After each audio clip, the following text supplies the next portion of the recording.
September 23rd, part 2. I have some viewers who comment that I'm making a big mistake by basing my sense of reality on the New York Times.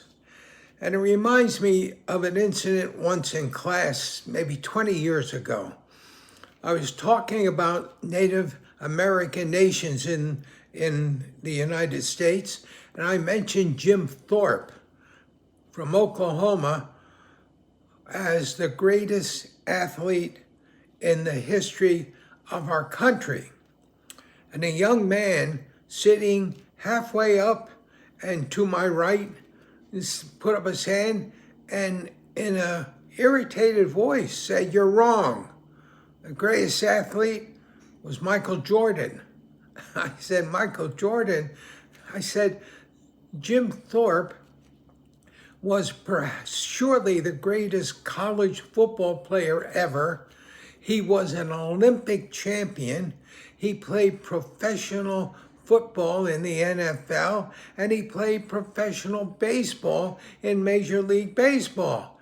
He could do everything." And the young man said, "It doesn't matter. Michael Jordan was the greatest." And I said, "What makes you say that?"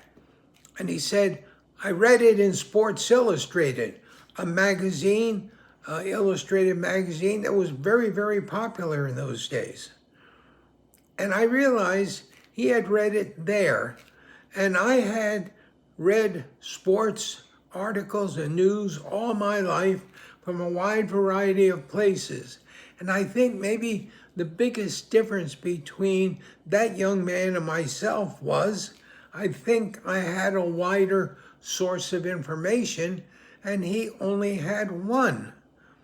And I had studied the history, sort of really read up on the history of all of our sports, and maybe he hadn't.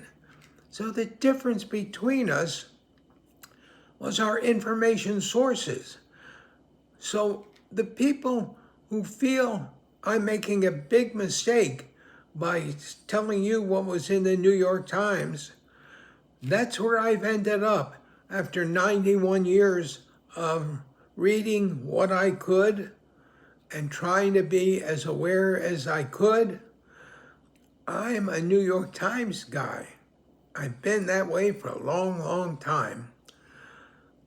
Bye, till tomorrow.